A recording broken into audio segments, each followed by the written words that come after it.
Aleluia, glória a Deus, Ele é poderoso, amém? Ele é Deus conosco, Ele está aqui, amém? Aproveita que você ainda está de pé, erga suas mãos e fale com esse Deus que é poderoso, quais são as suas expectativas para essa noite. Faça o seu pedido para o Senhor, Ele está com os ouvidos abertos para nos ouvir, a mão dEle está estendida sobre esse lugar. Nós te exaltamos, nós levantamos no nome de Jesus nesse lugar, Pai. Nós abrimos os nossos corações para receber da Tua palavra, que é poderosa para mudar as nossas vidas. Nós confiamos na Sua palavra, Senhor. Nós cremos que Jesus está no nosso meio. Ele passeia nesse lugar. Ele traz libertação, Ele traz salvação, Ele traz cura. Em nome de Jesus, os nossos olhos estão no Senhor, Pai, e as nossas expectativas estão altas para receber do Senhor nessa noite, em nome de Jesus, amém. Aleluia, pode sentar, meu irmão. Aleluia, as nossas expectativas estão nele, amém. Eu não sei, sinceramente, quantos cultos de ensino você já veio, mas eu sei que tem algo fresco para essa noite. Tem algo novo que o Senhor preparou para essa congregação nessa noite, amém? Ele é bom demais, Ele sabia que nós estaríamos aqui. Essa noite, na verdade, começou a ser gerada no coração dEle, antes de ser gerada nos nossos. Então, Ele tem boas expectativas. Eu não tenho nenhum versículo novo para te contar, não, são os mesmos. Mas nós temos uma confiança de que toda a Escritura é inspirada por Deus e útil para o ensino, para a repreensão, para a correção e para a educação na justiça. É dessa Escritura que nós vamos conversar nessa noite, amém? Por isso as minhas expectativas estão altas para receber do Senhor, receber tudo que Ele tem para nós. Aleluia. Eu quero começar essa noite te fazendo um convite. É um convite para analisar uma história. Pode ser, eu te conto uma história e você pensa sobre ela, o que você acha. Aí a gente começa a partir disso. É a história de um pastor que foi pregar, foi levar o evangelho e ele chegou numa comunidade carente. Ele chegou nessa comunidade carente com o objetivo correto, com o coração no lugar certo e também com necessidades. Afinal de contas, ele tinha se deslocado para ir pregar nessa comunidade. Quando ele chega nessa comunidade, ele vê uma mulher. E ele pede para essa mulher água, para ele poder pregar, né? Importante, não está com a voz cansada. E essa mulher serve água para ele.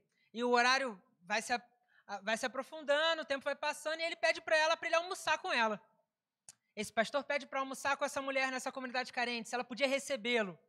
E ela, um pouco embaraçada, diz para ele assim, olha, pastor, a verdade é que a gente está passando por uma situação muito difícil aqui em casa. A carne já acabou há muito tempo. O que tem hoje é só o arroz. E a gente vai fazer esse arroz e a nossa última refeição.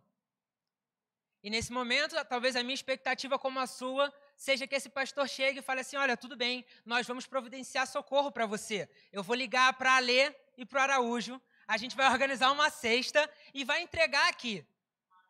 Mas isso não aconteceu. Na verdade, o que aconteceu foi que o pastor falou, tudo bem, eu entendi a sua necessidade, mas faz o seguinte, eu sei que você ia comer isso, mas faz para mim primeiro, me serve primeiro, eu vou comer e depois você come. Complicada essa história, né? Eu não sei o que você pensa sobre esse pastor, mas talvez eu não pensei muitas coisas boas sobre esse pastor. Eu achei essa história um pouco esquisita. Na minha cabeça, ele podia ter resolvido de outra forma. Quantos aqui acharam estranho o agir desse pastor? Só um pouco, talvez. Eu sei que alguns já perceberam, embarcaram comigo. Mas esse pastor que eu estou falando é um profeta do Antigo Testamento. Ele é Elias. Ele chega em Sarepta, um lugar passando necessidade, um lugar de seca, e ele encontra uma viúva. Pensa, meu irmão, no que é uma viúva naquela época? Não tem sistema de seguridade social, não tem Bolsa Família, não tem BPC, não tem pensão. Aquela viúva estava sozinha.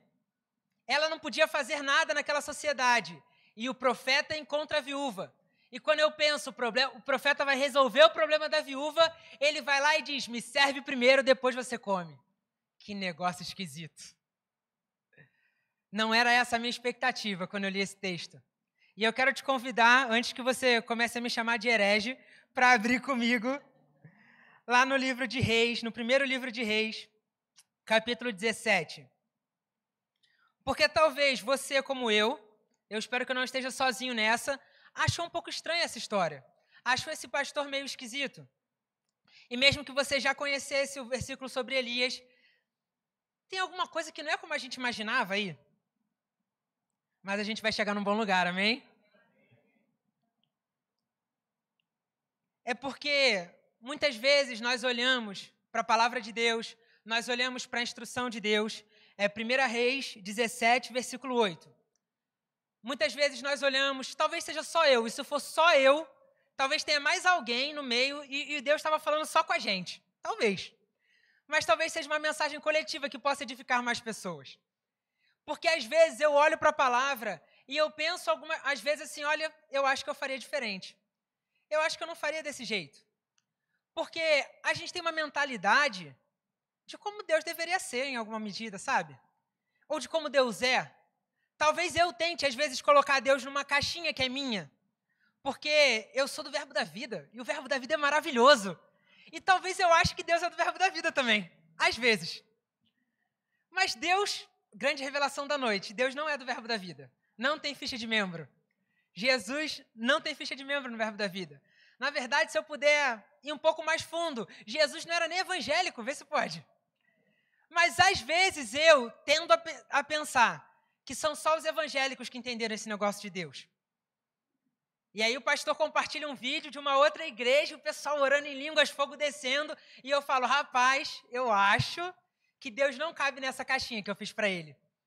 Ele não cabe na caixinha da minha igreja, ele não cabe na caixinha do evangélico, ele não cabe na caixinha do meu partido político, ele não cabe na caixinha do meu estilo de pregar, porque se eu prego de camisa social e eu vejo o Céu Fernandes pregando de chinelo, aí ele tira o chinelo no meio do culto, eu falo, será que isso é de Deus?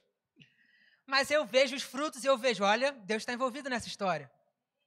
Então, às vezes, essas caixinhas que a gente faz são muito pequenas para um Deus muito grande, amém? E é isso que a gente vai ver em 1 Reis, capítulo 17, versículo 18. Então o Senhor disse a Elias, vá morar em Sarepta, perto da cidade de Sidom. Dei ordem a uma viúva que mora ali para lhe dar alimento. Para um minuto. Se Deus combinou essa história, não foi acaso, não foi coincidência, era de se esperar que fosse uma viúva rica, pelo menos. A viúva de um banqueiro da cidade, alguma coisa melhor estruturada. Mas vamos lá. Elias foi a Sarepta. Quando chegou ao portão da cidade, viu uma viúva apanhando gravetos e lhe perguntou, pode me dar um pouco de água para beber, por favor? Enquanto ela ia buscar água, ele disse, traga também um pedaço de pão. Mas ela respondeu, tão certo como vive o Senhor, seu Deus, não tenho sequer um pedaço de pão em casa. Tenho apenas um punhado de farinha, que restou numa vasilha, e um pouco de azeite no fundo do jarro. Estava apanhando alguns gravetos para preparar essa última refeição, e depois meu filho e eu morreremos. Elias, porém, disse, não tenha medo, faça o que acabou de dizer, mas primeiro faça um pouco de pão para mim. Depois use o resto para preparar uma refeição para você e seu filho. Pois, assim diz o Senhor, Deus de Israel, sempre haverá farinha na vasilha e azeite no jarro, até o dia em que o Senhor enviar chuva. Ela fez conforme Elias disse. Assim, Elias, a mulher e a família dela tiveram alimento para muitos dias. Sempre havia farinha na vasilha e azeite no jarro, exatamente como o Senhor tinha prometido por meio de Elias. Amém? Então, o profeta estava certo no final das contas, glória a Deus. Deus estava certo, olha que grande revelação. Mas o meu pensamento estava errado. Porque às vezes, acontece de eu ter uma ideia e Deus ter outra ideia. E essas ideias não são iguais. Elas nem sempre se comunicam. E nós vamos falar sobre isso nessa noite. Quando Deus tem outra ideia. Amém? Aleluia, nós vamos para um bom lugar, meu irmão. Porque quando eu pensei que ele ia enviar Elias para uma viúva sustentá-lo, eu pensei que ele ia enviar Elias para uma viúva rica. Porque quando eu penso em ajuda, eu não penso em alguém que está em necessidade. Eu penso em alguém que está bem da vida. Quem que eu posso ligar que vai poder me ajudar? Para quem que eu posso pedir? Para quem que eu posso contar a minha história e essa pessoa vai me ajudar? Mas Deus pensa de uma forma diferente. Deus enxergou na necessidade de Elias uma oportunidade de abençoar a viúva. Porque Deus tinha outra ideia. Deus tem dessas coisas. Porque para mim seria muito natural a viúva e a criança comerem primeiro e depois o profeta ser servido. Mas Elias estava ensinando para ela um princípio de honra. E o princípio de honra que ela obedeceu destravou a bênção sobre a casa dela. Porque os meus pensamentos são muito baixos. Mas Deus está lá em cima, Ele vê melhor. Ele sabe mais do que eu, Ele é mais poderoso do que eu. Amém? Eu acho que isso também acontece com a gente de vez em quando. Porque até mesmo Jesus chega numa fase do seu ministério que ele vê um cego e ele cospe no chão, faz lama e passa no olho de uma pessoa com deficiência. Eu tenho quase certeza que isso é crime em algum lugar ou outro. Mas Jesus fez isso. E talvez se eu visse alguém fazendo na rua, eu ia dizer, caramba, viajou, se perdeu, delirou, não podia impor as mãos sobre o cego para ele ser curado? Por que vai fazer lama e passar no olho do cego? Mas, repita comigo, Deus tem outra ideia. E as ideias dele são melhores do que a nossa. Porque assim como aquela viúva prosperou no meio da necessidade, aquele cego, quando passou a enxergar, não estava se importando a mínima com a lama. A lama foi lavada e aquele homem foi curado. Porque Deus tinha outra ideia, amém? Existe um poder naquilo que Deus vai fazer. Existe um caminho que Deus faz que é diferente daquilo que eu quero fazer. Mas a ideia de Deus vale a pena. O plano de Deus é sempre melhor.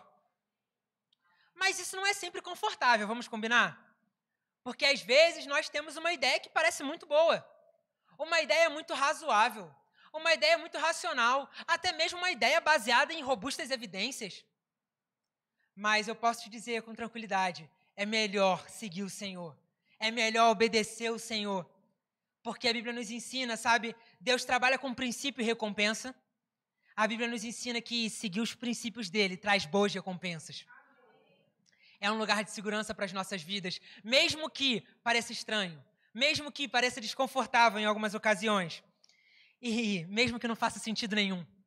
Isso pode ser por vários motivos, não é porque as pessoas são malvadas, necessariamente, mas tem várias coisas que nos fazem pensar diferente daquilo que Deus pensa. Eu posso ter sido criado de uma forma, e a criação que eu tive na minha casa não combina, não é compatível com aquilo que Deus me ensina. Com aquilo que a palavra me diz, com aquilo que eu ouço num culto.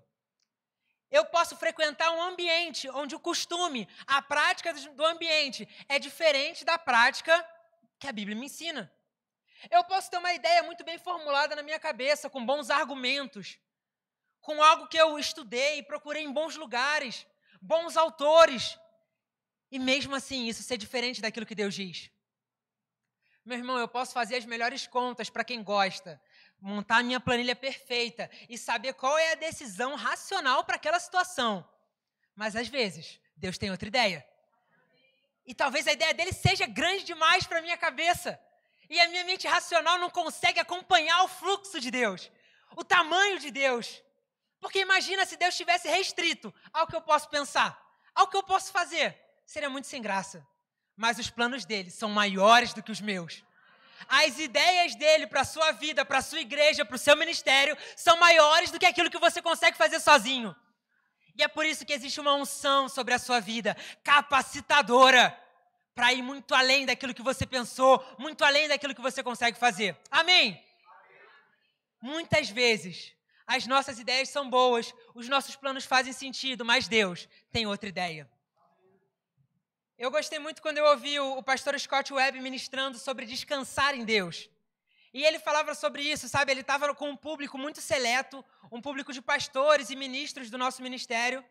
E ele falou sobre descansar. E ele falou especificamente para pastores que planejam suas vidas, suas pregações, suas igrejas, mas às vezes nós vamos precisar deixar os nossos planos de lado. Isso serve para todos nós. E descansar naquilo que Deus prometeu para nós.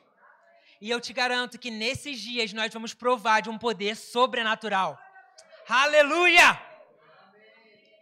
Aleluia, meu irmão, porque Deus tem outra ideia. Mas o que eu faço quando eu penso de uma forma e Deus pensa de outra forma? Porque pode não ser a situação mais confortável de todas. E isso acontece na Bíblia com Jesus. Tem uma ocasião em que Jesus está num momento de angústia, de sofrimento, E, por incrível que pareça, no Rema você pode ter uma explicação melhor sobre isso, mas quando Jesus veio à Terra, ele se despojou da sua glória, amém? Ele veio como homem e ele tinha vontades como homem, mas Deus tinha uma outra vontade, ao ponto de Jesus chegar no Getsêmani e falar: Senhor, se possível, passa de mim esse cálice, mas que não seja feita a minha vontade, e sim a sua. Então, se Jesus chegou nesse momento de conflito, de entender que ele tinha uma ideia e Deus tinha outra, eu posso olhar para Jesus, nós podemos olhar para Jesus e ver qual é o procedimento para essas ocasiões. O procedimento, o lugar mais seguro, mais confortável, talvez não, mas mais seguro, é eu submeter a minha ideia àquela ideia que vem de Deus. Submeter a minha vontade, a nossa vontade, à vontade que vem de Deus. Amém? Isso é sempre fácil? Não. Se for sempre fácil para você, a gente combina que você ora pela gente no final. Porque não é sempre fácil, não foi nem fácil para Jesus. A gente não pode romantizar isso. Jesus estava num estado de angústia, de sofrimento profundo ao ponto de suar sangue. Mas mesmo assim valeu a pena, porque quando Jesus aceitou, seguiu o desígnio, o cálice que Deus tinha para ele, Jesus fez a parte dele. Jesus morreu. E a partir do momento que Jesus morreu, não tinha mais nada que Jesus pudesse fazer. Mas Deus tinha se comprometido com ele. Então, a morte não teve poder sobre ele, mas o Espírito Santo ressuscitou Jesus dentre os mortos e o trouxe de volta para a vida. Porque ele é fiel. Ele não ia abandonar o seu justo. Quando nós nos submetemos à vontade de Deus, nós temos a segurança de que ele zela pela sua palavra para cumpri-la. Amém? Eu gosto de Isaías, você pode abrir comigo, Isaías, capítulo 55, versículo 8.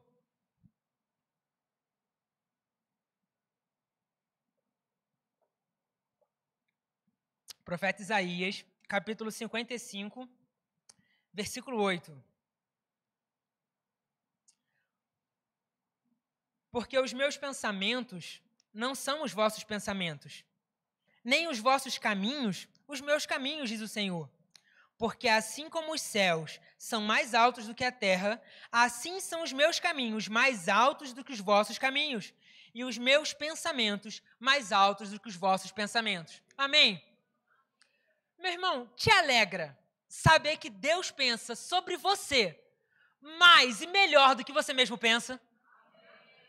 Que Deus tem feito planos que são tão bons, mas tão bons, que não cabem na nossa cabeça. É por isso que abandonar a minha ideia para seguir a ideia de Deus é sempre melhor, porque a ideia de Deus é sempre melhor. Os planos de Deus são sempre melhores. Quando Jesus precisa de um barco para pregar, Jesus não foi no maior rede de pesca da Galileia. Ele não procurou o melhor empresário com o maior barco. Ele procurou um pescador que não tinha pescado nada. Alguém que estava no seu pior dia. E aí ele vira para Pedro e ele fala uma coisa: Pedro, eu posso subir no seu barco? Eu posso usar ele para pregar? E Pedro aceita, Pedro serve ao Senhor. No momento de necessidade dele, Deus vê essa oportunidade e vai para Pedro. E prega no barco de Pedro. E fala para Pedro: Pedro, joga a rede. Qual era a ideia de Pedro? Isso não faz sentido. Esse cara é carpinteiro e até prega bem, mas ele não sabe nada de peixe. Eu que sou pescador, eu que entendo de peixe, e eu já pesquei a noite toda. Mas Jesus tinha outra ideia. E naquele momento que Pedro larga a sua ideia para seguir a ideia de Jesus, ele vai ser contemplado com a pesca maior, a maior pesca da vida dele, mais poderosa, mais enriquecedora. E como se isso não bastasse, Jesus chama Pedro para ser pescador de homens. Ao ponto desse cara que está vivendo há milhares de anos atrás, num país distante, ser conhecido hoje por nós, ser pregado. Por quê? Porque ele obedeceu à ideia de Jesus. O nome dele está na história da humanidade. Uau! Ele seguiu essa outra ideia. É por isso, meu irmão, que não me leve a mal. Eu sou um pregador da palavra da fé, de boas notícias, boas novas. Eu sou verbiano 100%. Eu sei que nós somos mais do que vencedores. Mas hoje a nossa ministração não é sobre vencer. A nossa ministração é sobre perder. Perder para a palavra. Perder para Deus. Não levar a nossa ideia, a nossa visão. Não defender ela com unhas e dentes. mas abrir o nosso coração para aquilo que vem do Senhor e aceitar, perder para a palavra. A boa notícia é que essa é uma estratégia de vitória, amém? Porque perder para Deus vale a pena. Os planos dele são sempre melhores, sempre maiores. E os planos dele são bons. Eu posso ficar seguro de que a vontade dele é boa, agradável e perfeita. Nessa posição de segurança, eu fico tranquilo de perder para Deus. E quero te convidar a entrar nessa de perder para Deus também, amém? Porque ele é bom.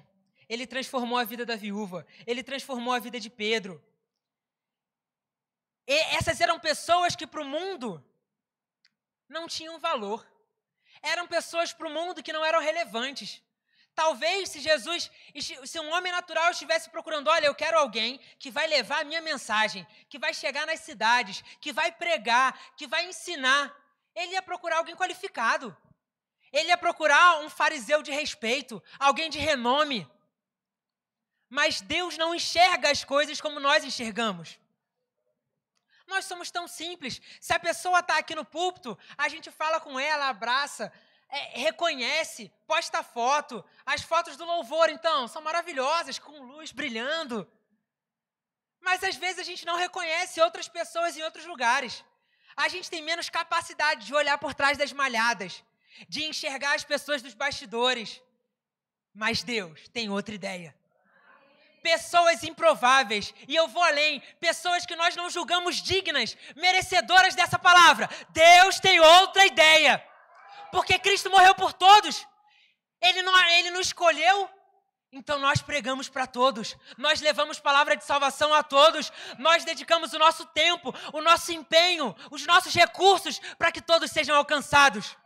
E sabe, talvez aqueles que nós reputamos menor valor, sejam aqueles que têm maior valor para Deus. Talvez aqueles que eu olho e falo, não, essa pessoa não merece. Essa pessoa faz tudo errado, como pode? Não, tudo errado. Peca todo dia, peca com vontade, como pode? Mas Deus tem outra ideia. Porque Ele olhou para aquele que era o pior de todos, o perseguidor do evangelho, aquele que perseguia, torturava, prendia, matava. E Ele tinha outra ideia para Paulo. Ele transformou a trajetória de Paulo. Ele mudou toda a vida de Paulo, porque Deus tem outra ideia. Aleluia, meu irmão. Ele tem ideias boas para as nossas vidas. Ele tem um plano de paz para a sua casa, para a sua família, para te fazer prosperar, para te dar dias de paz e de saúde. Aleluia, os planos de Deus são bons, amém? Que coisa boa é servir a um Deus que tem bons planos ao nosso respeito. Há um Deus que tem outra ideia. E isso é segurança para as nossas vidas. É motivo de alegria. Mas isso pode trazer alguns desconfortos. Pode trazer algum desconforto. Já aconteceu com você, eu te conheço. Já aconteceu com você. A carne dizia uma coisa e o espírito dizia outra. Ou uma situação, uma ocasião em que os seus princípios, os nossos princípios foram testados até o limite, para ver até onde a gente aguentava. Meu Deus do céu. Algumas coisas são mais claras, a gente já olha e fala assim, não, isso aí eu não caio mais, fácil. Mas tem algumas situações que são mais difíceis, mais sutis, melhores articuladas, sabe? E a gente se encontra olha, eu tenho essa oportunidade para fazer isso, isso não me parece totalmente certo, não me parece totalmente errado também, veja bem. O meu pai me fala que quando a gente tem que explicar demais alguma coisa, já é um mau sinal. Quando eu tenho que dizer, olha, eu fiz isso, mas é porque isso, aquilo, é porque os astros estavam alinhados de tal forma, já é um mau sinal. E se algo embrulhou dentro da gente, a gente já sabe, olha, isso até parece certo, mas tem uma direção que me leva para o outro lado. Eu tenho uma nota sobre isso. Olha, essa oportunidade de investimentos é maravilhosa. Ela faz todo sentido. Mas quando eu ouvi aquilo, embrulhou lá dentro. Meu irmão, vale a pena seguir a direção de Deus, amém? Eu não sei se no seu trabalho, às vezes, as pessoas te pedem para fazer coisas que ferem os seus princípios. E você é uma pessoa séria. Você tem uma família para sustentar, você tem contas para pagar. E seria muito estranho se você não se sentisse pressionado. Mas vale a pena seguir a ideia de Deus, amém? Vale a pena seguir o plano, o princípio, o propósito. Eu mesmo, no meu trabalho, já me encontrei em situações que eu me senti desconfortável. E eu tive que sinalizar, olha, isso eu não faço. Se isso é essencial, talvez seja melhor encontrar uma outra pessoa para essa função. E posso te dar uma dica? Como que funciona bem? Na primeira, você marca o chão. Deixa claro. Quando eu entrei na faculdade, tinha um questionário para interagir, para confraternizar com as pessoas. Esse questionário dizia, que música você gosta? O que você faz? Não sei o que, papapá. Algumas perguntas mais sexuais para atiçar. E tinha uma curiosidade. Aí falava assim, diga uma curiosidade sobre você. Aí eu vi essa curiosidade e falei, ó, é aqui que eu já vou marcar o negócio. Falei assim, ó, eu sou crente, mas eu não sou tão chato quanto você pensou. Né? Para negociar com a galera também. Então, no meu primeiro dia de faculdade, eles já sabiam, pô, aquele cara é o crente. Talvez alguns não tenham se aproximado de mim por isso. Talvez outros ao longo do caminho tenham percebido, ele é crente, mas é legalzinho. Mas isso marcou uma linha no chão. E é o que eu falo para os jovens quando chegam nesse espaço novo, mas também serve para os adultos quando chegam em um espaço novo. Aproveite a primeira oportunidade para dizer quem você é, para dizer até onde você vai e até onde você não vai. E tenha certeza que Deus está cuidando de nós, amém? Aleluia! Porque sabe, meu irmão, Deus realmente gosta de trabalhar com os improváveis. E isso dá um gostinho na gente de que assim, olha, não tem nada que seja impossível de Deus me chamar para isso. Não tem nenhum lugar que seja alto demais. Porque na unção, na capacitação dele, nós podemos chegar a qualquer lugar. Então, esteja preparado, amém? Para o Senhor te puxar para lugares que você não imaginou. Para Ele te levar a pregar em um lugar que você não achava possível. Porque às vezes, nós pensamos de um jeito, mas Deus tem outra ideia, amém? Aleluia! Aleluia! Deus é bom, meu irmão. A visão dele é realmente melhor. Os planos dele são realmente mais altos, amém? Eu quero te convidar a abrir um versículo que você já conhece. Aleluia! Em Romanos, capítulo 12, versículo 2.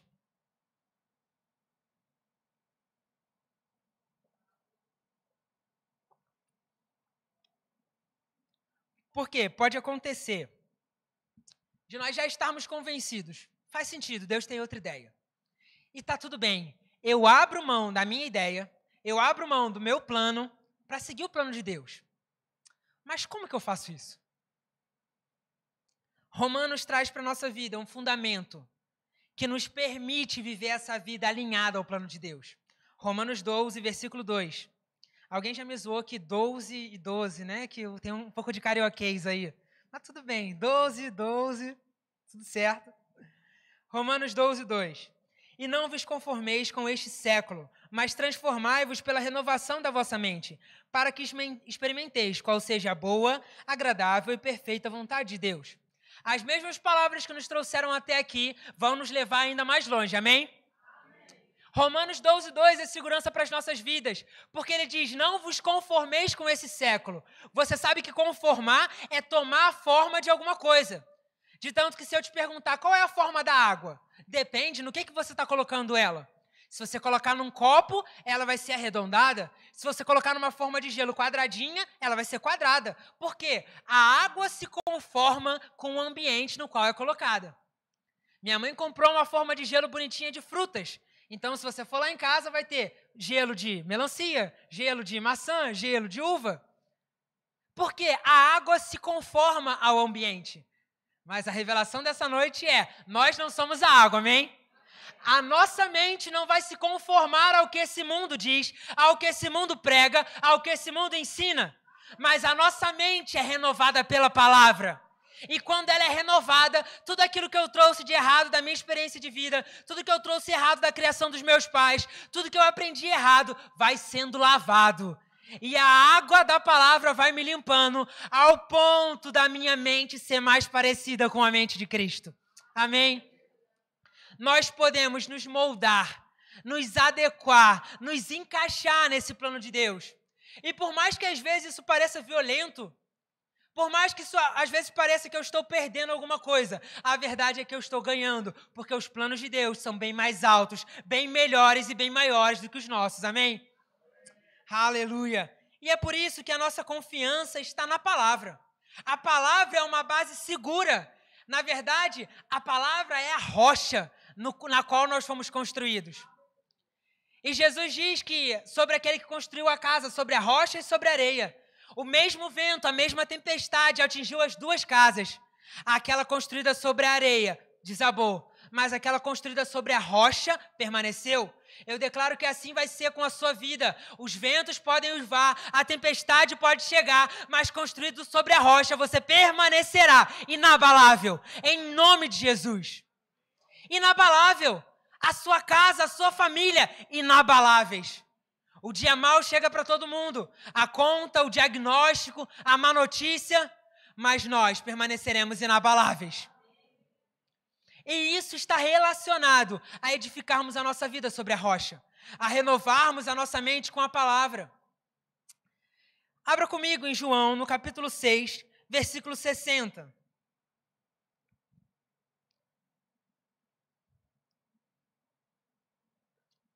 Teve uma vez que eu estava conversando com um irmão e ele disse assim: Gabriel, as suas pregações são sempre animadas, são sempre boas notícias, você só sabe falar coisa boa. Eu falei, olha, vamos com calma. A gente fala de princípio, a gente fala do que tem que ser feito, mas para cada princípio tem uma promessa, tem coisa boa. O evangelho é de boas notícias. Eu ia ter que inventar alguma coisa para vir aqui em cima e não te dizer uma boa notícia. Mas eu não vou inventar, eu vou anunciar as boas novas. Porque Cristo já conquistou tudo. Tudo está preparado para vivermos uma vida de paz. Realmente, o evangelho é de boas notícias. Amém? Isso significa que todos os dias são fáceis? Não. Tem incômodos, tem desgastes. Até mesmo tem algumas pessoas que ficam pelo caminho. Porque não toparam abandonar as suas ideias para receber as ideias da palavra, as ideias de Deus, o plano dele. É o que acontece aqui em João, no capítulo 6. Eu falei João, é João mesmo, muito dos seus discípulos, é isso? 6,60. João, capítulo 6, versículo 60. Muito dos seus discípulos, é isso? É, perfeito. Então tá ótimo. Porque esse contexto aqui é o seguinte: Jesus deu boas notícias ao povo. Mais do que isso, ele mostrou as boas notícias ao povo. Ele pregava, ensinava, e quando o povo teve fome, ele fez um milagre. Ele deu de comer ao povo, multiplicou os pães, multiplicou os peixes, todos estavam saciados e uma grande multidão seguia Jesus. Glória a Deus! E Jesus continua pregando. E em algum momento a pregação dele se torna dura. E quando a pregação dele se torna mais dura, as coisas começam a desandar. João, capítulo 6, versículo 60. Muitos dos seus discípulos, tendo ouvido tais palavras, disseram: duro é esse discurso, quem pode ouvir? Pula para o 66. À vista disso, muitos dos seus discípulos o abandonaram e já não andavam com ele. Então perguntou Jesus aos 12: porventura quereis também vós outros retirar-vos? Respondeu-lhe Simão Pedro, graças a Deus por Simão Pedro: Senhor, para quem iremos? Tu tens as palavras de vida eterna. Então vamos lá, Jesus fez o milagre. A multidão foi alimentada e Jesus continuou pregando. A pregação não era tão confortável e alguns abandonaram a pregação. Alguns dos seus discípulos saíram e abandonaram Jesus. Ele volta para os 12 e perguntam: e aí, vocês também querem ir embora? Vocês também vão fugir dessa pregação dura? E Pedro, que é um cara prático, simples, resposta rápida. Não fala assim: Jesus, nós chamamos, estamos plenamente comprometidos com você. Jesus, nós somos muito fiéis. Não, ele fala: Jesus, eu vou para onde? Se é só você que tem a palavra de vida. Eu prefiro ficar, ouvir as palavras duras e receber da palavra de vida. Amém? Alguns dias vão ser assim, meu irmão. Alguns dias nós vamos nos sentir desconfortáveis. Talvez até mesmo convidados a não seguir mais nesse caminho. Mas vale a pena ficar nesse caminho, porque esse é um caminho de palavras de vida. Há uma tentação de colocar Deus numa caixa. Há uma tentação de escolher qual parte da pregação de Jesus eu quero ouvir E qual parte da pregação de Jesus eu vou rejeitar? Eu fico com essa parte da ministração, mas aquela eu deixo guardada. O evangelho não é um restaurante, onde eu escolho qual prato eu quero ser servido e qual prato eu não quero. Na verdade, quando eu e você chegamos para o evangelho, a primeira pregação do evangelho é uma pregação de arrependimento. É o que João Batista prega, é a primeira mensagem de Jesus, é aquilo que o escritor de Hebreus diz sobre os princípios elementares da doutrina de Cristo. Isso para mim foi revelação, que ele fala arrependimento de obras mortas e depois fé em Deus. O arrependimento é listado primeiro, que é fé em Deus. Por quê? Porque eu só posso aceitar Jesus se eu reconheço que o caminho que eu andava não é suficiente. Eu só posso ir para Cristo se eu estiver disposto a abandonar a minha verdade e abraçar a verdade de Cristo. É por isso que quando nós aceitamos Jesus, o mais comum é nós dizermos que aceitamos Jesus como nosso Senhor e Salvador. É relativamente fácil eu aceitar Ele como Salvador. Alguém que resolve os meus problemas, alguém que me tirou da morte, alguém que me resgatou, alguém que me curou, me deu paz, e Ele é tudo isso, glória a Deus. Mas eu também disse que Ele é o meu Senhor, o meu amo, o meu mestre. E talvez isso aconteça comigo, mas no meu trabalho, às vezes eu tenho uma ideia e o meu chefe tem outra. Só que nós não somos iguais, então vale a ideia do meu chefe. Talvez no evangelho aconteça a mesma coisa. Eu tenho uma ideia, Jesus tem outra. E vale a ideia daquele que é o Senhor. Vale a ideia daquele que é o mestre. E isso é segurança para a minha vida, apesar de ser desconfortável. Mas sabe qual é o perigo, meu irmão? O perigo é que eu comece a escolher os versículos que eu quero e aqueles que eu não quero. A pregação que eu recebo, aquela que eu não recebo. O ministro que eu recebo e aquele que eu não recebo. Porque quem aqui sabe como eu que alguns ministros têm uma veia, um chamado mais numa área e outros uma veia, um chamado mais na outra? Nós sabemos que é boa a chance de eu ouvir uma ministração do Humberto ser poderosa e ele falar sobre prosperidade, sobre crescimento, avanço. Glória a Deus! Eu ouço as ministrações do Humberto. E tem grande chance de eu ouvir uma ministração do Edilson de Lira e ele vai falar sobre os planos, o futuro e como ser um grande líder. É bem verdade que nas suas igrejas eles são um pouco mais diversificados. Eles também ministram mais feijão com arroz. Mas se a gente trouxer eles aqui, a chance é boa dele falar dessa veia, disso que pulsa mais alto. E tem outros ministros, eu conheço alguns, tenho os meus favoritos, que fazem a gente se arrepender. Sabe, pastor João Roberto, de Campina Grande, uma boa estratégia que meu pai costuma dizer é: pastor João, eu chego no culto do Senhor e eu já peço perdão. Eu não sei por que ainda, mas eu já peço para adiantar. Porque pastor João traz muita correção.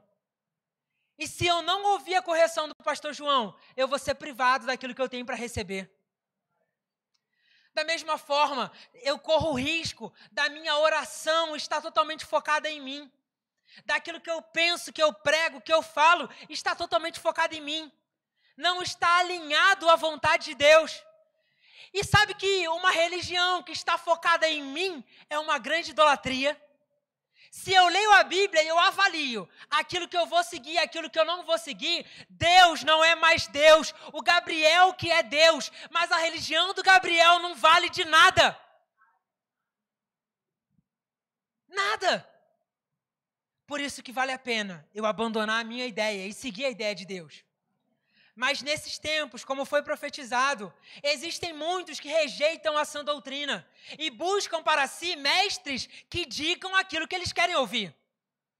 Eu mesmo já ouvi pessoas que por muitos malabarismos tentam justificar aquilo que é óbvio, tentam ir por um caminho diferente, que falam: olha, disseram o tempo todo que isso aqui era pecado, mas não é bem assim. Na verdade, esse versículo, Paulo estava pregando numa cidade X, que era uma cidade idólatra. Então, isso só é pecado se for num contexto de idolatria. Ou outros dizem: não. Mas entenda bem, Jesus nunca pregou contra isso. Só quem disse contra isso foi Paulo. Não, meu irmão. As Sagradas Escrituras, elas têm um peso, elas têm um valor e nós não vamos alterá-las. Nós vamos receber aquilo que é do Senhor como palavra de Deus. Amém. E isso é segurança para as nossas vidas, de não fecharmos os nossos ouvidos. Porque, sabe, talvez você tenha pensado num tema em outro, ou até mesmo lembrado de uma pessoa ou de outra. Com muito amor, com muito carinho, eu quero te dizer, essa palavra é para quem está aqui. Você está aqui? Amém? Eu estou aqui? Amém? Ela é para as nossas vidas.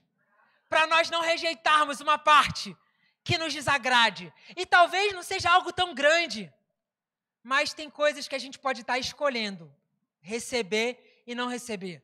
Naquele versículo que Jesus disse foi para os discípulos, olha, quem não come na minha carne, não bebe do meu sangue, não tem parte comigo. Então, meu irmão, vamos comer daquilo que nos é servido e vamos receber tudo da parte do Senhor, amém? Porque essas palavras são segurança para as nossas vidas. Às vezes é até a própria religiosidade que nos leva para uma direção onde nós não recebemos do Senhor. Os judeus que receberam Jesus, que não receberam Jesus, que rejeitaram Jesus, o rejeitaram porque Jesus, veja bem, não correspondeu às expectativas deles. Jesus até falava algumas coisas interessantes, mas eles tinham a expectativa de um grande general, um herói de guerra que ia derrotar Roma. E Jesus falou para eles, olha, o meu plano é muito mais alto. Eu não vou gastar tempo derrotando Roma, eu vou derrotar o principado desse mundo. Mas as pessoas não aceitaram isso. Falaram, não, nós queremos alguém que derrote Roma. E rejeitaram Jesus, porque ele não correspondeu às expectativas. Algumas vezes a minha religiosidade pode me impedir de receber de Deus. Algumas vezes aquilo que eu penso, aquela caixinha, pode me impedir de receber de Deus. Sabe, Naamã viajou de um país para outro para ver o profeta, porque Naamã queria ser curado. Mas na hora de ser curado, Naamã queria ser curado de um jeito, e o profeta falou que ia curar ele de outro jeito. Lembra? Deus tinha outra ideia. E Naamã recebe aquilo da sua posição como quem diz, olha, eu sou um grande general, e esse profeta dessa nação mais fraca nem veio me receber. Ele mandou um menino vir aqui na porta e dizer para eu me banhar num rio. Será que na minha cidade não tem um rio muito melhor do que esse, que eu poderia me banhar? Ele cresceu naquilo que ele era, nas suas patentes, naquilo que era seu por direito, na sua religiosidade. E rejeitou a instrução do profeta, que era simples demais. Às vezes nós podemos estar esperando algo em Deus, uma promoção, um livramento, uma mudança, uma pessoa para construir a vida, uma cura. E Deus tem uma ideia, e nós temos outra ideia. E nos agarrar demais à nossa ideia pode nos impedir de receber aquilo que vem de Deus. Mas graças a Deus, Naamã ouviu os seus oficiais que disseram para ele, general, se fosse algo muito difícil, você não faria. Então, já que é simples, vamos cumprir o simples. E graças a Deus, houve cura naquele lugar, amém? Assim como eu acredito que essa palavra vem do coração de Deus para os nossos corações nessa noite, para que algumas coisas que estavam travadas sejam destravadas em nome de Jesus. Algumas coisas que estavam nos prendendo, algumas correntes que estavam nos segurando, serão quebradas pela unção nessa noite. E pessoas serão transportadas de um lugar para o outro. Receberão coisas que têm sido oradas há muito tempo. Porque nós decidimos abraçar a ideia de Deus, amém? Aleluia, meu irmão. Sempre vale a pena. Sempre vale a pena confiar na palavra. Edificar sobre ela a nossa casa. Porque existem muitas coisas nas quais nós podemos confiar, mas na palavra de Deus nós sempre podemos confiar. Em mim você não pode confiar sempre. Você deve avaliar o que eu digo, se bate com a palavra. Irmão, por melhor que ele seja, o seu pastor pode te frustrar um dia. A pessoa que você tem a maior estima, o seu líder, ele pode te frustrar um dia. Às vezes ele está certo e mesmo assim ele nos frustra. Mas quando nós confiamos na palavra, a palavra nunca vai nos frustrar. A palavra é uma base segura. E graças a Deus nós estamos numa igreja onde as ministrações são edificadas na palavra, o nosso pastor é edificado na palavra, os nossos líderes são edificados na palavra. E isso é segurança para as nossas vidas. Porque sabe, o que eu digo pode não te sustentar. mas aquilo que eu acho pode não me sustentar. Mas se nós edificamos a nossa vida na palavra, como Jesus fez, nós renegamos a nossa vontade, abraçamos a vontade de Deus, Deus diz que Ele é fiel. Ele é fiel à sua palavra. Jeremias diz que Ele vela, vigia pela sua palavra para cumpri-la. Ele não é fiel às minhas vontades. Hoje pode ser um pouco comum falar de um Jesus que é paz e amor. É um Jesus hippie, anos 60 e tal. Ele é paz e amor. E tal coisa, Gabriel, mas você não acha que Jesus sendo amor? Amor. Às vezes ele sempre é amor. Ele é da paz, ele é o príncipe da paz. Mas às vezes isso vai nos constranger de alguma forma. Nos fazer mudar o caminho que nós estávamos seguindo para um caminho melhor. E quando nós fazemos isso baseados na palavra, nós temos total segurança de que Ele vela pela sua palavra para cumpri-la. Que não tem chance de eu rejeitar alguma coisa por causa daquilo que Jesus me diz, ou de eu seguir numa direção por causa daquilo que Jesus me diz e eu ficar sozinho lá. Não. Quando eu estou no caminho dele, Ele é responsável, Ele garante, Ele cumpre, Ele faz. Porque Ele é fiel. Ele é o caminho. Se o mundo pensa em muitas verdades, em muitas versões, Jesus diz, olha, vocês podem estar confusos e isso pode ser cansativo. Posso contar um segredo? Eu estava lá quando o mundo foi criado. Eu sei como o mundo funciona. Posso te contar um segredo? Eu sou o caminho. Eu sou a verdade. Eu sou a vida. Nós podemos confiar nele. Ele é o alfa e o ômega. Ele é o primeiro dentre os mortos. Ele é o leão da tribo de Judá. Ele está sentado no trono da glória. Ele é poderoso. Não há limites para o que ele possa fazer. Por isso que a nossa vida está segura nas mãos dele. Por isso que vale a pena receber da ideia dele, confiar nele, porque ele disse, eu nunca vos abandonarei. Eis que estarei convosco até a consumação dos séculos. Ele é fiel, meu irmão. A palavra dele no nosso coração e na nossa boca é poderosa.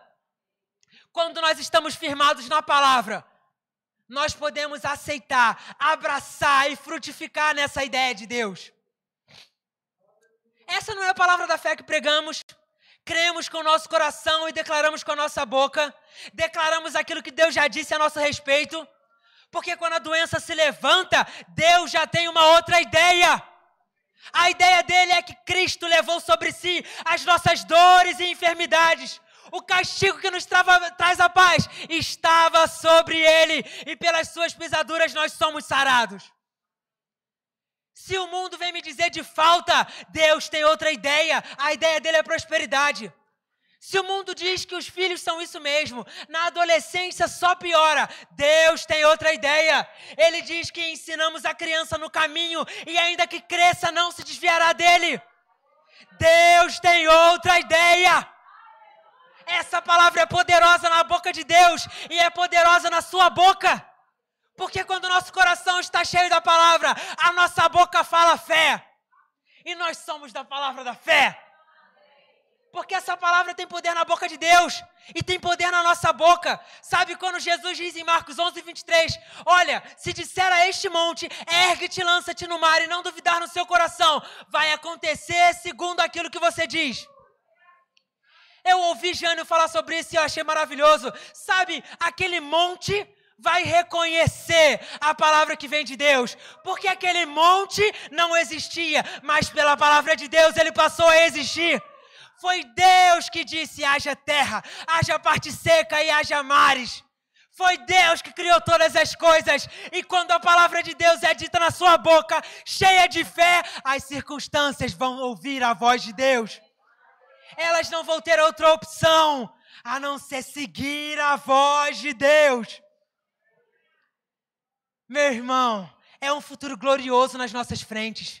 São dias nessa terra de viver bem, mas de produzir muito, de pregar a muitos, de estender as mãos e as pessoas serem curadas. Porque mesmo que eu veja limitação, Deus tem outra ideia. Ele tem planos grandiosos sobre o seu chamado, o seu ministério, o propósito que Ele confiou e que pode estar dormindo, pode estar na gaveta. Ei, Deus tem outra ideia. Você crê? Você está disposto a abraçar o plano de Deus? A renegar algumas coisas que nós pensamos e que até parecem certas, para abraçar a vontade de Deus? Eu posso te garantir que esse é o melhor lugar onde nós podemos estar. O Ministério de Música já pode subir para parecer que eu estou encerrando. E eu quero te convidar, meu irmão, genuinamente, a receber aquilo que vem do Senhor para a sua vida. A não filtrar, no sentido de escolher o que eu vou receber de Deus, o que eu vou seguir, o que eu vou obedecer, não. Entrega o seu caminho ao Senhor. Confia nele. Ele tem caminhos de paz e de te fazer prosperar. Meu irmão, mesmo nos dias de princípios, mesmo nos dias de eu tenho que seguir, talvez tenha alguma dor, talvez tenha alguma coisa que eu tenho que abrir mão. A promessa do Senhor sempre vale a pena. O caminho que Ele tem é melhor, é segurança para as nossas vidas confiar nele, porque os planos dele são bons, agradáveis e perfeitos. Amém? Eu quero te convidar a ficar de pé, o teclado pode começar. A gente nem precisa cantar alguma coisa agora ou canta, vocês que mandam. Mas eu quero te convidar a estender as suas mãos aos céus, a reconhecer que Ele é Deus sobre as nossas vidas, a entregar o seu caminho a Ele. E se tem uma área da nossa vida que esteja guardada, que nós não estejamos colocando ela diante do Senhor, nós vamos colocar nessa noite. Nós vamos fluir nas boas ideias que Deus tem para as nossas vidas, amém?